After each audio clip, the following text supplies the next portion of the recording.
ವರ್ತೂರು ಪ್ರಕಾಶ್ ಕಿರಿಯ ಪುತ್ರನಿಗೂ ಕೂಡ police notice ಕೊಟ್ಟಿದೆ. ಆರೋಪಿ ಶ್ವೇತಾ ಗೌಡ ಹೇಳಿಕೆಯನ್ನು ಆಧರಿಸಿ ಪೊಲೀಸರು ನೋಟಿಸ್ ಕೊಟ್ಟಿದ್ದಾರೆ.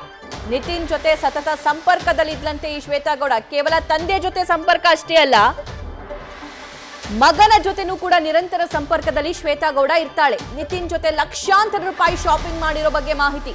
ಒಂದು ಶರ್ಟ್ 50,000 ಕೊಟ್ಟು ಖರೀದಿ ಮಾಡಿದ್ದಾಳೆ. ಬರೋಬ್ಬರಿ 7 ಲಕ್ಷ ರೂಪಾಯಿ ಮೌಲ್ಯದ ಶಾಪಿಂಗ್ ಅನ್ನ ವರ್ತೂರು ಪ್ರಕಾಶ್ ಅವರ ಪುತ್ರನ ಜೊತೆ ಮಾಡಿದ್ದಾಳೆ ಈಕೆ.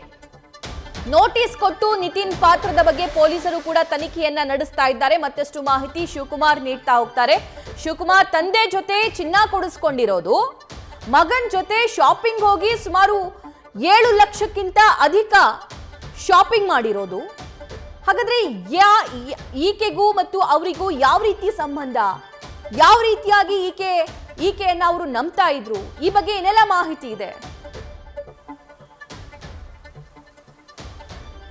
ಕಡೆ ನವರತ್ನ ಜ್ಯುವೆಲರ್ಸ್ ಮಾಲೀಕರಿಗೆ ವಂಚನೆ ಪ್ರಕರಣಕ್ಕೆ ಸಂಬಂಧಪಟ್ಟಂತೆ ಪ್ರಕರಣಕ್ಕೆ ಟ್ವಿಸ್ಟ್ ಮೇಲೆ ಟ್ವಿಸ್ಟ್ ಪಡ್ಕೊಳ್ತಿರುವಂಥದ್ದು. ಒಂದ್ ಕಡೆ ವರ್ತೂರು ಪ್ರಕಾಶ್ ಅವರ ಹೆಸರನ್ನ ಬಳಸಿಕೊಂಡು ಅವರ ಪರಿಚಯ ಅಂತ ಹೇಳಿ ಒಂದ್ ಕಡೆ ಇವಳು 2.5 ಕೋಟಿ ಮೌಲ್ಯದ ಚಿನ್ನಾಭರಣಗಳನ್ನ ಖರೀದಿಯನ್ನ ಮಾಡಿದ್ರೆ, ಮತ್ತೊಂದ್ ಕಡೆ ಬಂದಂತ ಚಿನ್ನಾಭರಣಗಳನ್ನ ಆಕೆ ಬೇರೆಯವ್ರಿಗೆ ಕೊಟ್ಟು ಅದರಲ್ಲಿ ಕೆಲವೊಂದಷ್ಟು ವರ್ತೂರು ಪ್ರಕಾಶ್ಗೆ ಗಿಫ್ಟ್ ಅಂತ ಕೊಡ್ತಾಳೆ. ಮತ್ತೊಂದ್ ಕಡೆ ವರ್ತೂರು ಪ್ರಕಾಶ್ ಗಮನಕ್ಕೆ ಬಾರದಂತೆ ಸ್ವತಃ ವರ್ತೂರು ಪ್ರಕಾಶ್ ಪುತ್ರ ನಿತಿನ್ ಏನಿದ್ದಾನೆ, ವರ್ತೂರು ಪ್ರಕಾಶ್ ಅವರ ಕಿರಿಯ ಪುತ್ರ, ಆತನಿಗೂ ಕೂಡ ಈಕೆ ಕ್ಲೋಸ್ ಆಗಿರುವಂಥದ್ದು.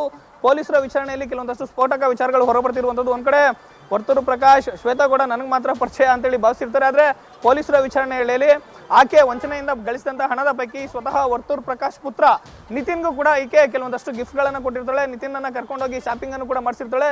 ಸುಮಾರು ಒಂದು ಶರ್ಟ್ ನ ಬೆಲೆ, ಅಂದ್ರೆ ಆಕೆ ಗಿಫ್ಟ್ ಮಾಡ್ತಿದ್ದಂತ ಒಂದು ಶರ್ಟ್ ನ ಬೆಲೆ 50,000ಕ್ಕೂ ಹೆಚ್ಚು ಅಂತೇಳಿ ಪೊಲೀಸ್ ವಿಚಾರಣೆಯ ವೇಳೆಯಲ್ಲಿ ಗೊತ್ತಾಗ್ತಿರುವಂತದ್ದು. ಸದ್ಯ ಆಕೆ ಕೊಟ್ಟಿರುವಂತಹ ಹೇಳಿಕೆಗೆ ಸಂಬಂಧಪಟ್ಟಂತೆ ಪ್ರತಿಯೊಂದು ಕಡೆಗಳಲ್ಲೂ ಕೂಡ ಆಕೆಯನ್ನ ಕರ್ಕೊಂಡೋಗಿ ಹಾಜರು ಮಾಡುವಂತ ಕೆಲಸವನ್ನು ಆಲ್ರೆಡಿ ಪೊಲೀಸರು ಮಾಡಿದ್ದಾರೆ. ಅಂದ್ರೆ ಸತತ 8 ದಿನಗಳ ಕಾಲ ಪೊಲೀಸ್ ಕಸ್ಟಡಿಯಲ್ಲಿ ಇಟ್ಕೊಂಡು ಆಕೆಯನ್ನ ವಿಚಾರಣೆ ಮಾಡುವಂತ ಕೆಲಸವನ್ನ ಪುಲಕೇಶಿ ನಗರ ಎಸಿಪಿ ಆಗಿರುವಂತಹ ಗೀತಾ ಅವರು ಮಾಡಿರುವಂತದ್ದು.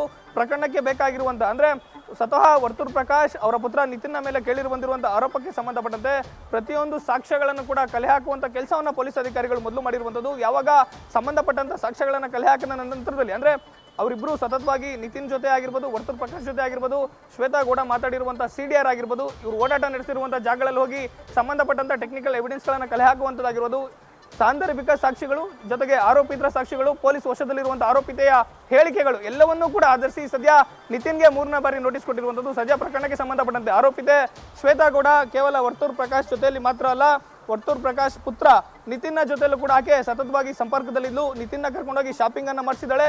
ದುಬಾರಿ ಗಿಫ್ಟ್ ಗಳನ್ನ ಕೊಟ್ಟಿರುವಂತಹ ವಿಚಾರವನ್ನು ಕೇಳಿ ಸ್ವತಃ ವರ್ತೂರು ಪ್ರಕಾಶ್ ಕೂಡ ಶಾಕ್ ಆಗಿರ್ತಾರೆ. ಯಾಕಂದ್ರೆ ಇವೆಲ್ಲವೂ ಕೂಡ ಪೊಲೀಸರ ವಿಚಾರಣೆ ವೇಳೆಯಿಂದನೇ ಸದ್ಯಕ್ಕೆ ಹೊರ ಬರ್ತಿರುವಂತದ್ದು. ಆದ್ರೆ ಇದಕ್ಕೆ ಸಂಬಂಧಪಟ್ಟಂತೆ ಖುದ್ದು ಹೇಳಿಕೆಯನ್ನ ನೀಡಬೇಕು, ನಿಮ್ಮ ವಿಚಾರಣೆ ಅಗತ್ಯ ಇದೆ ಅಂತೇಳಿ ಪೊಲೀಸರು ಇವತ್ತಿಗೆ 3ನೇ ಬಾರಿ ನೋಟಿಸ್ ಅನ್ನ ಕೊಟ್ಟಿರುವಂತದ್ದು. ಇವತ್ತು ವಿಚಾರಣೆಗೆ ಹಾಜರಾಗ್ತಾರಾ ಇಲ್ಲ ಅನ್ನೋದನ್ನ ಕಾದ್ ನೋಡ್ಬೇಕಾಗುತ್ತೆ. ಸಭಾ, thank you Shivakumar. News first ನಿರ್ಭೀತಿಯಿಂದ ನಿಮ್ಮ ಪರವಾಗಿ.